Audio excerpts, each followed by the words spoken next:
Monsieur le Président, mes chers collègues, je débuterai mon propos par quelques mots en mémoire de Claude Houssin, disparu trop tôt. Comme l'évoquait parfois le Président Christian Manable, Claude ne ressemblait pas toujours aux représentations habituelles attachées aux fonctions qui furent les siennes. Néanmoins, il fut un serviteur brillant, fidèle, loyal et engagé au service de notre département.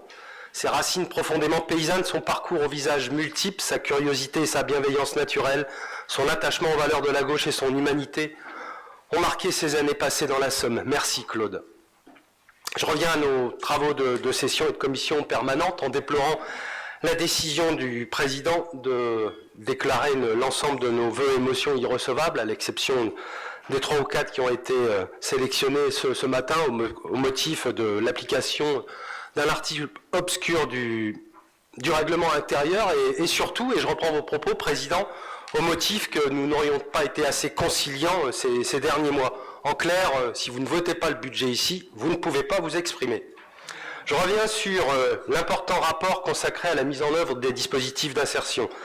Bizarrement, donc c'est à l'ordre du jour de notre CP cet après-midi, pas un mot sur l'expérimentation de RSA conditionné, qui pourtant officiellement démarre aujourd'hui dans notre département. Nous en avions demandé pourtant avec insistance des informations préalables avant sa mise en œuvre. L'Assemblée départementale ne sera pas consultée. Il faut, nous explique le président Macron, soutenu par votre majorité départementale, que les seniors travaillent de plus en plus vieux, quand bien même ils n'en sentiraient pas les forces, quand bien même les entreprises ne voudraient pas d'eux. Il faut, nous dit-il, que les chômeurs reprennent un emploi au plus vite, n'importe quel emploi. La réforme des allocations chômage est là pour y contraindre. Elle s'applique d'ailleurs au 1er février pour la baisse des indemnisations. Il faut enfin que les allocataires du RSA s'engagent à rechercher activement un emploi et en attendant d'en trouver un, qu'ils se voient proposer 15 à 20 heures d'activité hebdomadaire au sein de programmes autant conçus pour leur remettre le pied à l'étrier que pour rassurer un électorat inquiet de voir triompher l'oisiveté et l'assistanat.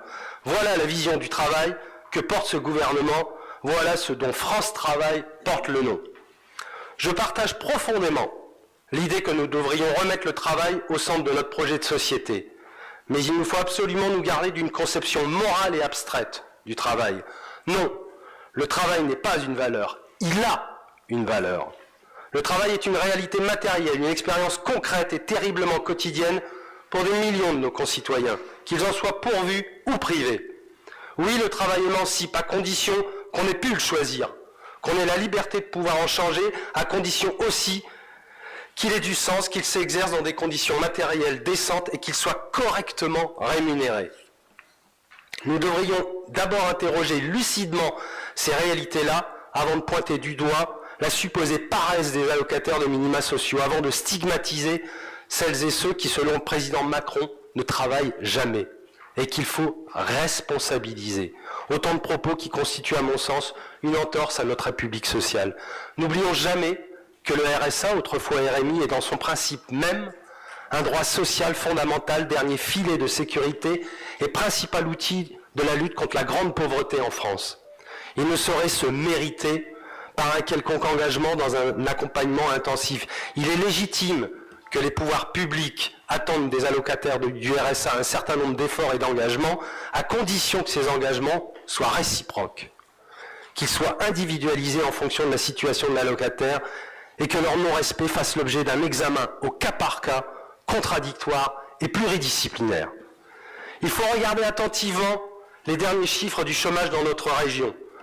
Le nombre de chômeurs indemnisés a baissé au 31 décembre de 20% dans les Hauts-de-France.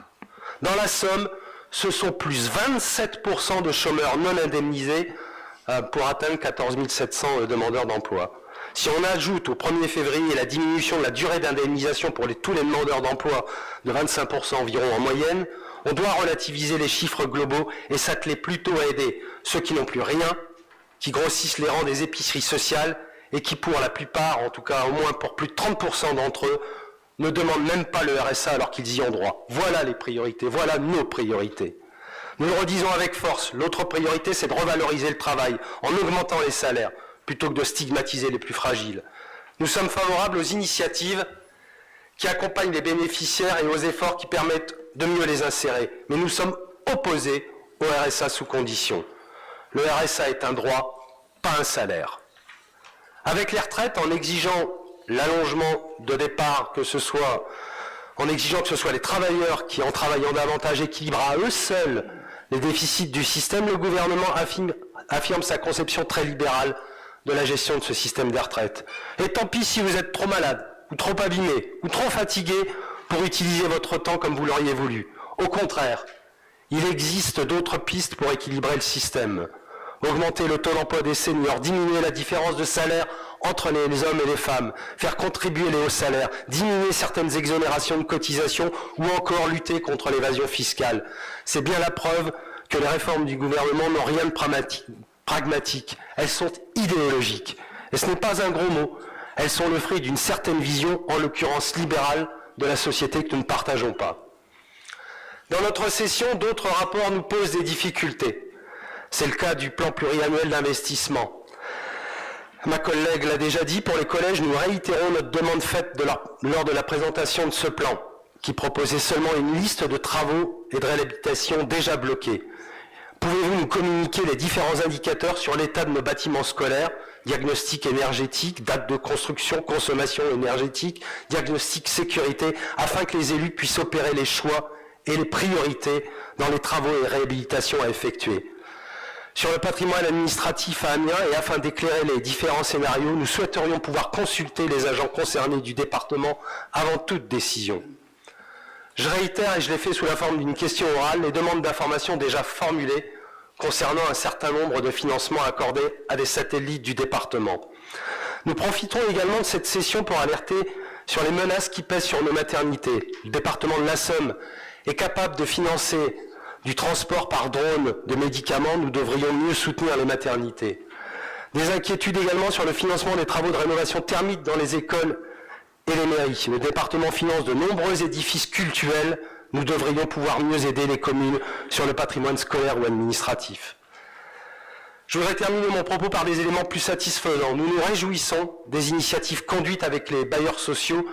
J'ai moi-même participé avec d'autres collègues à la conférence organisée avec les bailleurs sociaux du département, qui pourrait déboucher sur un certain nombre de propositions intéressantes, notamment en matière de réservation de logement.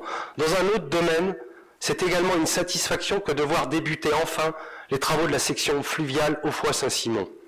Sur les questions liées à la ressource en eau, nous souhaiterions que l'Assemblée départementale puisse être informée et saisie de manière plus globale. Le plan sécheresse annoncé par le préfet de la Somme, les besoins de notre agriculture, la situation de certains bassins versants et le projet de canal Seine-Nord-Europe démontrent que ce sujet devient aussi une priorité dans notre département. Je vous remercie de votre attention.